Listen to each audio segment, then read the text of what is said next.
Hello, Mark Medeiros here from BDTV with another episode of Story Timin and Rhymin all the way from Black Diamond. And season's greetings.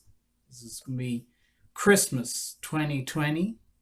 This time of year, I really got homesick. I miss the big Christmases. I've been in Canada almost 20 years. I've never had a big family Christmas. And I know, there's going to be a huge family Christmas back home with my cousins or my aunties. But today's episode has nothing to do with music. It is about Bermuda. And more specifically, right here on Bermuda. That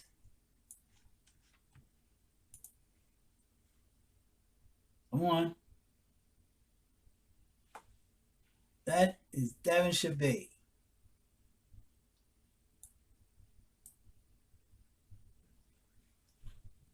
Now, I didn't grow up around Devonshire Bay. The only real dealings I'm having at Devonshire Bay is when I was married to Gail Owen, we were trying to buy this house right here called Blythe Villa. Blythe Villa was abandoned. And the ceiling was falling in and everything. It wasn't boarded up enough. You could just walk in it. And, it was just an empty house. But anyway, by the looks of it now, it looks like somebody's got to turn it into a mansion. But I tell you who did grow up around Devonshire Bay, my grandfather, Jeremiah Rapaz Mons.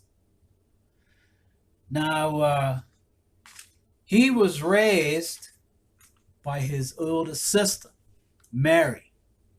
And Mary was the matriarch of the Lindo family. Now, the Lindos all grew up around here. Now, you can imagine this was probably all farmland and stuff. My grandfather was a dairyman all his life. All his life. That's all he knew. Dairy farming. And he used to run the dairy farm down Spittle Point. That's him plowing ground down Spittle Point. I still remember this. I remember stuff like this, right? Unfortunately, my grandfather died when I was 6. I wasn't even 7 yet. So because he grew up with the Lindo family, guys like Arnie Lindo and Ducky Lindo, and their sister Helen and Cassie and Sonny, their brother Sonny, they were like brothers and sisters to my grandfather. So when I was a young boy, like young teenager, like 13, 14 years old, I used to milk cows with my Uncle Arnie. He was my neighbor in Zul's Park. And I used to help him milk his cows that were in that little field right there by St. Mark's Church. And one day I came to milk the cows, and we started talking about sharks. And now here we go, there's a shark tail, boy. So I says to Uncle Arnie, and this is just something I heard, oh, but the sharks don't come in because the reef. The reef protects us from the sharks, and they don't want to come in here, bump their nose or whatever, right? Well, Uncle Arnie says, that's not true. I said, well, what do you mean?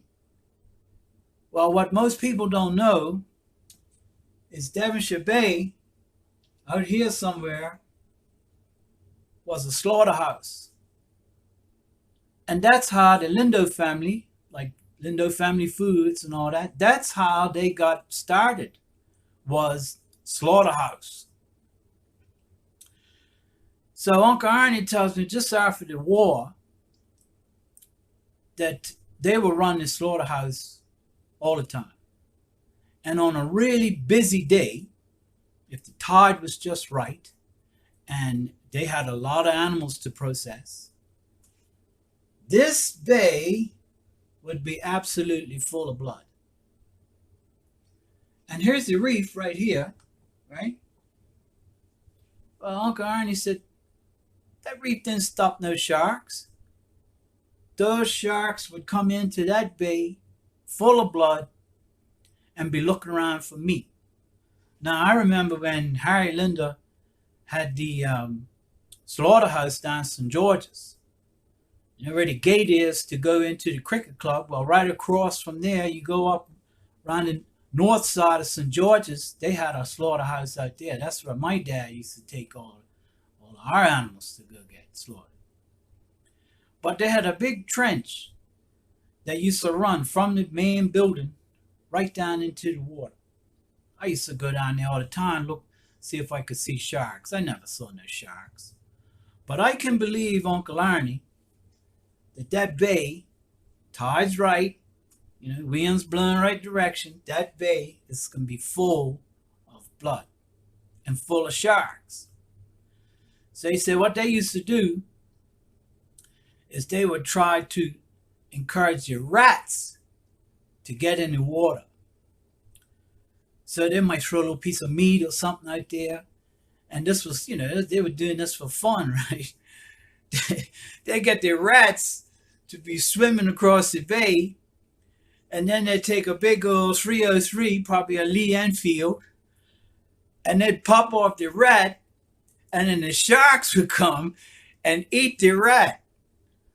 So that's the type of entertainment they used to have for themselves, right?